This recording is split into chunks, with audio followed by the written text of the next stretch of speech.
Mengalami gangguan jiwa, seorang wanita berkebangsaan Finlandia membuat kehebohan di ruas Jalan Langko, Mataram, Nusa Tenggara Barat.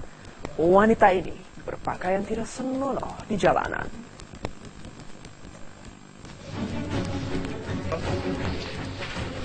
Seorang turis wanita asal Finlandia mendadak menjadi pusat perhatian warga di Jalan Langko, Mataram, Nusa Tenggara Barat. Turis tersebut bertingkah aneh dengan memakai pakaian tipis dan minim di tempat umum.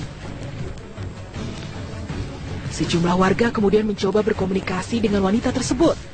Namun wanita itu mengaku tidak bisa mendengar karena ada masalah dengan telinganya.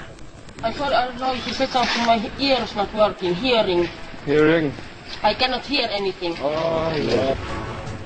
Polisi yang melihat keramaian langsung membawa wanita tersebut ke kantor polisi. Turis asal Finlandia itu diketahui bernama Johanna Karolina. Ia diduga mengalami gangguan jiwa sehingga bertingkah aneh. Johanna datang ke Lombok pada 7 Juni 2016 dengan izin tinggal selama 50 hari hingga tanggal 5 Agustus 2016. Johanna sempat melakukan perpanjangan izin tinggal selama 30 hari. Namun pada 4 September 2016 izin tinggalnya berakhir. Polisi lalu menyerahkan Johanna ke imigrasi Mataram untuk menjalani pemeriksaan keimigrasian, serta rumah sakit jiwa untuk memeriksa kejiwaannya. Dari Mataram, Nusa Tenggara Barat, Herman Zudi, TV One mengabarkan.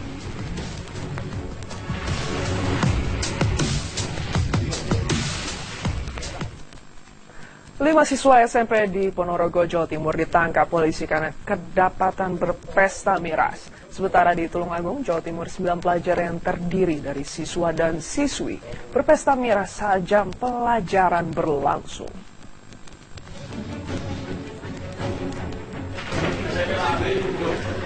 Lima pelajar SMP di Ponorogo, Jawa Timur hanya bisa tertunduk lesu saat dibawa ke Mapolsek Ponorogo Kota. Mereka ditangkap oleh polisi karena kedapatan menggelar pesta minuman keras jenis arak Jowo di sebuah warung kopi di kawasan Stadion Batoro Katong. Ironisnya, hal tersebut mereka lakukan di saat jam pelajaran berlangsung. Awalnya, kelima pelajar ini mengelak dituduh pesta miras. Namun setelah polisi menemukan barang bukti sisa miras dalam botol air mineral, para pelajar ini tak bisa mengelak.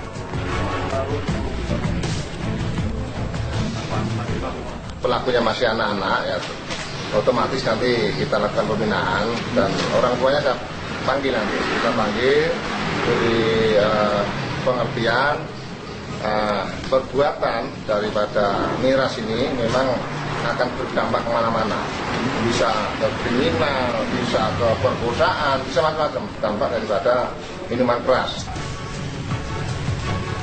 Kelima pelajar yang rata-rata masih berusia 15 tahun itu kemudian dihukum hormat bendera sambil menyanyikan lagu Indonesia Raya. Mereka baru akan dibebaskan jika orang tuanya menjemput mereka di Mapolsek Ponorogo Kota.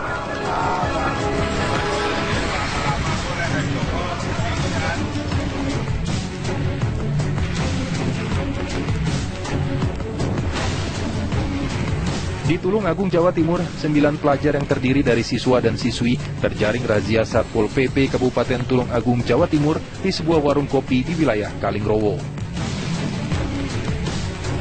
Para pelajar ini ketahuan sedang berpesta miras saat jam pelajaran berlangsung. Petugas kemudian membawa seluruh pelajar tersebut ke kantor Satpol PP Tulungagung untuk diberi pembinaan. Di sana mereka dihukum menyanyikan lagu Indonesia Raya sambil memberi hormat.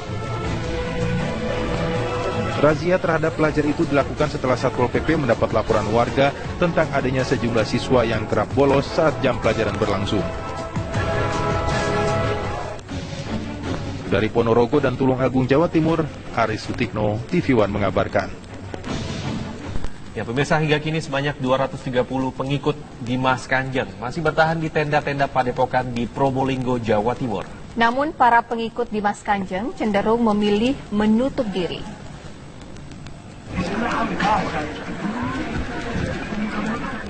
Sebanyak 230 pengikut Dimas Kanjeng masih tetap bertahan di Padepokan di Desa Wangkal, Kecamatan Gading, Kabupaten Probolinggo, Jawa Timur. Namun, kini aktivitas mereka tidak seramai sebelumnya.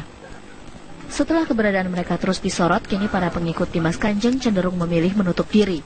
Meski demikian, ada juga pengikut yang akan kembali ke tempat asal mereka. Pak deh, Pak belum pulang. Pasuruan, jemput 13 jemput Pak. Iya. Nunggu dijemput. Kok mboten pulang sendiri Pak deh? Apa? Sampean. Jemput. Oh, jemput. Jemputan. Sementara itu, pihak kepolisian tidak bisa memaksa para pengikut Dimas Kanjeng untuk meninggalkan Padepokan. Kepolisian terus berjaga di sekitar lokasi agar situasi kondusif. Pihak kepolisian tidak membatasi mereka untuk bertahan di sini. Bila ada keluar fatwa MUI, maka mereka harus kembali. Fatwa terkait apa? Terkait MUI mengenai ajaran yang sesat, tapi itu di luar daripada pihak kepolisian. Total ada berapa kira-kira yang masih bertahan di sini santri?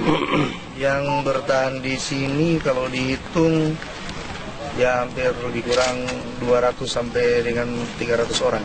Dari barak-barak ini kita bisa lihat ada cuma 6, tidak seramai pada saat pelaksanaan upaya paksa. Alasan para pengikut tetap bertahan di Padepokan adalah mereka meyakini mahar yang telah diberikan akan segera cair.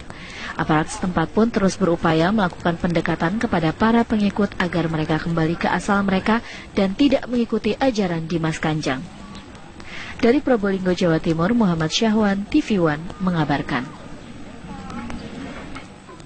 Pemirsa, Gubernur DKI Jakarta Basuki Cahayapurnama menyampaikan permintaan maaf kepada umat Islam. Ya, permintaan maaf ini disampaikan Ahok berkaitan dengan tuduhan penistaan agama yang dilakukannya. Ditemui pagi tadi di kantor Balai Kota DKI Jakarta, Ahok menyampaikan permintaan maafnya kepada seluruh umat Islam. Di hadapan awak media, Gubernur DKI Jakarta itu mengaku tidak memiliki niat untuk menyinggung perasaan siapapun, terutama dalam hal ini umat Islam. Ahok berkata tidak akan memberikan komentar lagi mengenai masalah tuduhan penistaan agama Islam terhadap dirinya. Pasalnya, dalam suasana pilkada ini, dia berharap agar seluruh pihak termasuk media berhenti mempermasalahkan kasus tersebut.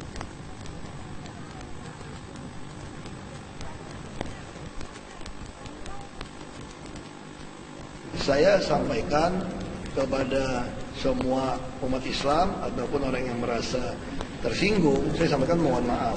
Tidak ada maksud saya melecehkan agama Islam atau Al-Quran. Kalian bisa lihat suasana videonya seperti apa. TV One semua juga ada di lokasi, kok nggak ada TV yang menganggap itu sebuah pelecehan. Saya juga bukan anti-Islam, saya dari kecil kamu bisa lihat. Bukan kita mau riak gitu ya. Sekolah-sekolah Islam kita bantu izin berapa banyak selesaikan izin, termasuk KJP untuk madrasah, termasuk kita bangun masjid. Kamu bisa lihat tindak tanduk saya, ada nggak musuhin Islam, ada nggak pengen melecehkan Al-Quran. Makanya saya minta maaf untuk kegaduhan ini. Jangan sampai, saya pikir komentar ini jangan diteruskan lagi. Ini tentu mengganggu keharmonisan hidup berbangsa bernegara. Ya, pemirsa, hingga kini sebanyak 230 pengikut Dimas Kanjeng masih bertahan di tenda-tenda Padepokan di Probolinggo, Jawa Timur. Namun para pengikut Dimas Kanjeng cenderung memilih menutup diri.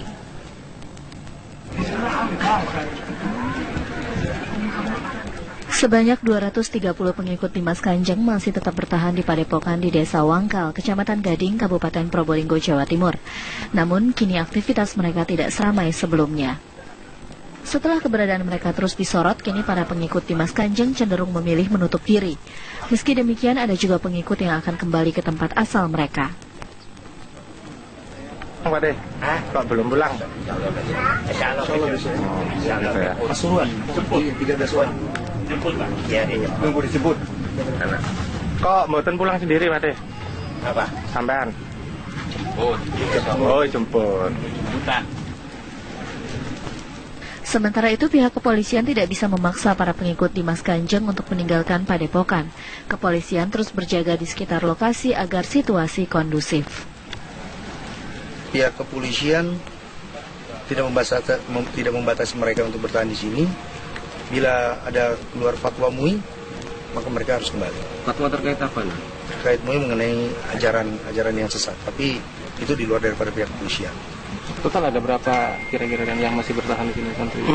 Yang bertahan di sini kalau dihitung ya hampir lebih kurang 200 sampai dengan 300 orang. Dari barak-barak ini kita bisa lihat ada cuma 6, tidak seramai pada saat pelaksanaan upaya paksa. Alasan para pengikut tetap bertahan di Padepokan adalah mereka meyakini mahar yang telah diberikan akan segera cair. Aparat setempat pun terus berupaya melakukan pendekatan kepada para pengikut agar mereka kembali ke asal mereka dan tidak mengikuti ajaran Dimas Kanjeng. Dari Probolinggo, Jawa Timur, Muhammad Syahwan, TV One mengabarkan.